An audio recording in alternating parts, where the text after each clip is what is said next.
My brother passed away, unfortunately. So, one of my brothers is no longer with us. But fortunately, we were born and bred in Brixton. We were all urchins growing up. We've all grown up. Every one of us has grown up to be a really good, genuine, loving, caring, kind person. None of us have. For more than 20 years, Wheeler Dealers brought joy to millions of viewers worldwide. Every episode felt like a journey finding rusty old cars, negotiating tough deals, and restoring forgotten machines back to life. And at the center of it all was Mike Brewer, the man with the booming voice, the quick charm, and the unmistakable passion for cars. He wasn't just the host, he was the heartbeat of the show. But then, something changed. Fans noticed it immediately. Mike started appearing less often. His energy wasn't the same. His enthusiasm, once so natural, began to flicker. Suddenly, the man who had spent decades in front of the camera seemed to disappear from public life. No interviews, no major appearances, no clear answers. Rumors filled the silence. Some claimed he had a bitter fallout with the production team. Others whispered about health issues, stress, or personal crises that forced him to step back. And then there were the darker stories, claims of backlash, online harassment, and emotional pressure that became impossible for him to handle. But the real truth is far more complicated and far more heartbreaking than anyone expected.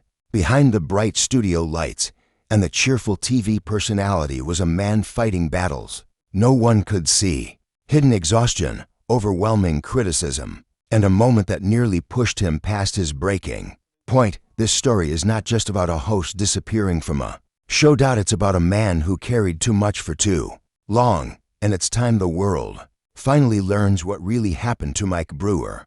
From the early days of Wheeler Dealers, Mike Brewer built a reputation as one of television's most passionate car enthusiasts. His voice, his energy, and his ability to spot value in the most unlikely vehicles made him instantly recognizable to millions of viewers. He was the upbeat negotiator who could charm any seller, find a hidden gem in a cluttered garage, and talk endlessly about the history behind a classic machine. The show became a global success not just because of the cars, but because of Mike's connection with audiences. People trusted him, people rooted for him, and for years, he seemed unstoppable. But behind the scenes, Mike was carrying far more weight than viewers ever realized. The show demanded intense physical and mental energy. Filming schedules stretched for months, often involving long travel days, rushing between workshops, and handling negotiations with unpredictable sellers. Every episode had to be entertaining, informative, and perfectly timed. Mike was expected to deliver the same enthusiasm every single day, no matter how tired he was or what challenges he was facing personally. And he did because he believed in the show and loved the work.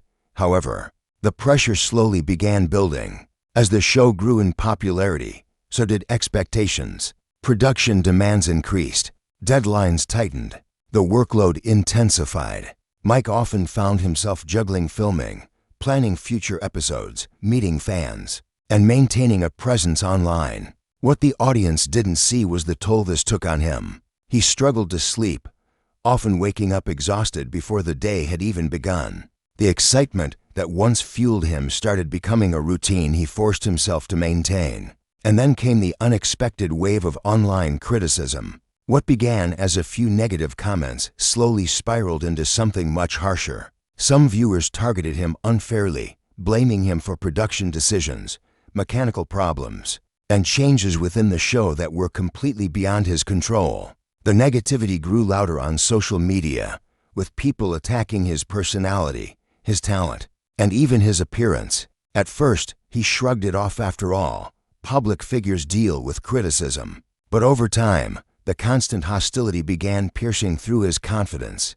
The breaking point came when the partnership between Mike and his longtime co-host shifted, sparking public debates and fan arguments that refused to die down. Although Mike tried to remain professional, the backlash affected him emotionally more than he admitted.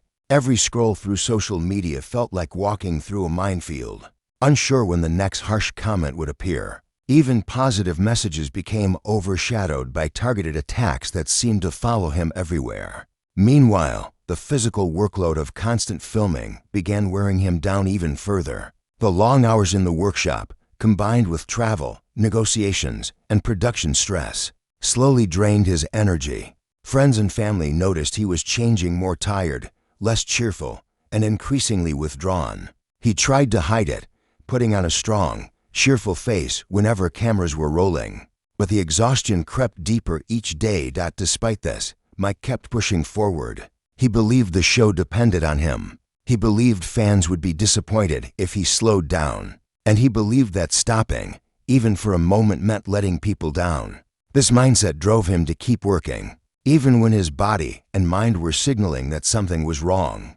But no one can carry that much pressure forever. Eventually, the emotional strain, the overwhelming negativity, and the endless workload collided at once. And in that moment, Mike realized he could no longer ignore what was happening to him. Something had to change before he reached a point he couldn't come back from. This was the beginning of a turning point, one that would completely reshape his life, his career, and his future with Wheeler Dealers. As the pressure surrounding Mike Brewer continued to build, he found himself facing a storm he could no longer outrun. What began as exhaustion slowly grew into something far heavier, an emotional and mental weight that followed him everywhere he went. Even simple tasks became overwhelming. Filming days felt endless, and the once exciting hunt for classic cars started feeling like a responsibility he couldn't shake off. Mike wasn't just tired. He was drained on a level he hadn't experienced before. The smile he put on for the camera became harder to maintain, and the excitement in his voice often masked a much deeper struggle. Privately, those close to him saw the transformation. His wife and daughter noticed the signs early: the sleepless nights, the irritability, the fatigue, and the constant pressure he placed on himself. They encouraged him to slow down, but Mike had spent decades pushing through challenges. He believed that stepping away, even momentarily, meant failure. He had built a career on strength, resilience, and enthusiasm. The idea of admitting he needed a break felt impossible. Meanwhile, public scrutiny intensified. Every change on the show sparked criticism. When a beloved co-host moved on, fans turned their frustration toward Mike. Even though these decisions were made by producers and networks, people accused him of things he had no control over, and the constant blame began chipping away at him. He found himself questioning whether he still belonged in the spotlight. He wondered if he had become the villain in a story he never meant to create. Behind closed doors, the emotional burden became harder to hide. There were moments when Mike would walk into the workshop and feel nothing: not the joy of a new project, not the thrill of a restoration, not the excitement of a great find. The passion that had carried him for so many years was starting to fade, replaced by a heaviness he couldn't describe. For the first time, he began feeling like a stranger in the world he had built. Then came the final push, a series of personal health scares that opened his eyes to a truth he had been avoiding. Stress had begun affecting him physically. His energy levels dropped, his appetite changed, and he struggled to focus. Doctors warned him that continuing at the same pace could lead to even more serious consequences. It was a wake-up call he could no longer ignore. But what ultimately pushed him to step back wasn't the physical pain. It was a moment of emotional clarity. One evening, after a particularly exhausting day of filming, Mike looked at himself in the mirror and barely recognized the man staring back. His face showed months of stress. His eyes looked tired, distant, and worn out. In that moment, he finally admitted what he had refused to acknowledge for so long. He couldn't keep going like this. With the support of his family, Mike made a decision that shocked everyone around him. He stepped away from the spotlight, not with fanfare, not with a public announcement, but quietly, intentionally, and for his own survival. He needed space to breathe again, space to heal, space to find himself. At first, the silence around him felt frightening. No film crew, no deadlines, no constant noise, just stillness.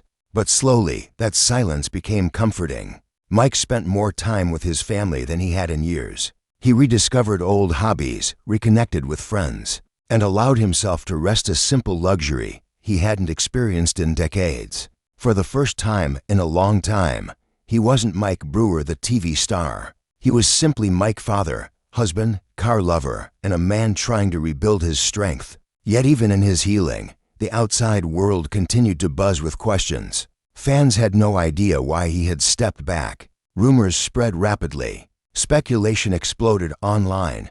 But the truth behind his disappearance was still unfolding. And what happened next would change his future in ways he never expected. As days turned into weeks, Mike Brewer's absence from the spotlight became more noticeable. Fans wondered where he had gone. Industry insiders whispered theories. Some believed he was quietly negotiating a new deal. Others assumed he was simply taking a short break and would return soon. But behind the scenes, Mike was going through one of the most important phases of his life, a period of healing, reflection, and reckoning with everything he had ignored for far too long. During this time away, Mike began understanding the emotional toll the industry had taken on him. He realized how deeply the constant criticism had affected his confidence. Every careless comment, every harsh message, every unfounded accusation had slowly chipped away at his spirit. What hurt the most was knowing that much of the negativity came from people who had once claimed to admire him. He wasn't just dealing with strangers online. He was facing disappointment from the very fans he had spent years entertaining. But stepping back allowed him to see things clearly. He recognized that the show had demanded more from him than he ever admitted. Not just long working hours, but emotional endurance he no longer had. And for the first time, he gave himself permission to feel overwhelmed. He began talking openly with his family about what he had been experiencing: the fatigue, the pressure, the self-doubt, and the fear of letting people down. These conversations became the turning point in his recovery as slowly Mike began rebuilding himself. He returned to simple joys he hadn't enjoyed in years: quiet morning walks, reading, and spending long afternoons in the garage working on cars without cameras watching his every move. These small moments reminded him why he fell in love with cars in the first place. He wasn't doing it for ratings or deadlines. He was doing it for the passion, the craft, and the satisfaction of bringing old machines back to life. For the first time in a long while, he felt a spark of genuine happiness. His family noticed the difference immediately. He smiled more. He slept better. He talked openly about his future without fear or pressure. They reminded him that his worth didn't lie in television numbers. It lay in the person he was: off-screen, kind, passionate, hardworking, and dedicated. Their support strengthened him in ways he hadn't expected. But even as he healed, a question continued to linger in his mind. Should he return to Wheeler Dealers?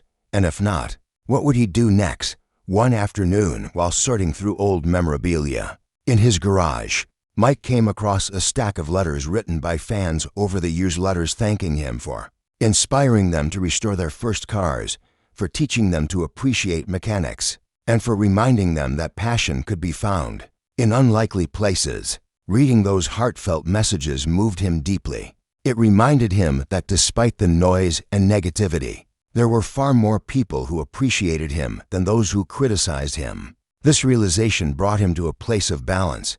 He no longer felt obligated to return to television just to satisfy expectations, nor did he feel pressured to disappear completely. Instead, he wanted to reshape his future on his own terms. If he ever returned to the spotlight, it would be because he wanted to, not because he felt forced to. And if he chose a quieter life away from cameras, he could do so proudly, knowing he had nothing left to prove. Just as he began finding peace, an unexpected message arrived from within the production world, an invitation that would challenge everything he thought he had already decided. The message wasn't about negotiations or deadlines. It wasn't about fixing ratings or launching a new season. It was something far more personal and far more surprising, something that made Mike pause, breathe deeply, and reconsider the path ahead.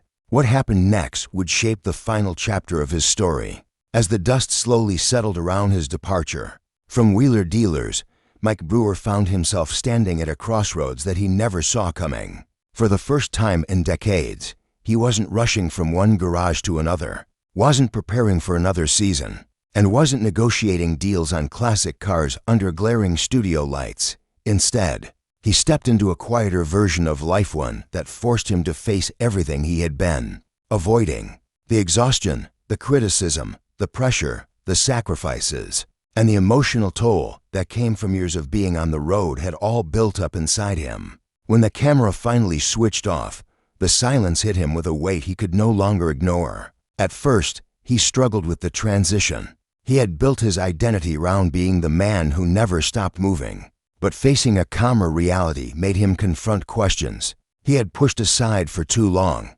What did he truly want? What would his life look like without the constant noise of filming? And who was he when he wasn't the face of one of the most popular automotive shows in the world? For weeks, he withdrew from the spotlight. He turned down interviews, declined new projects, and stepped away from social media. Friends noticed his absence, but very few understood the magnitude of the emotional reset he was going through.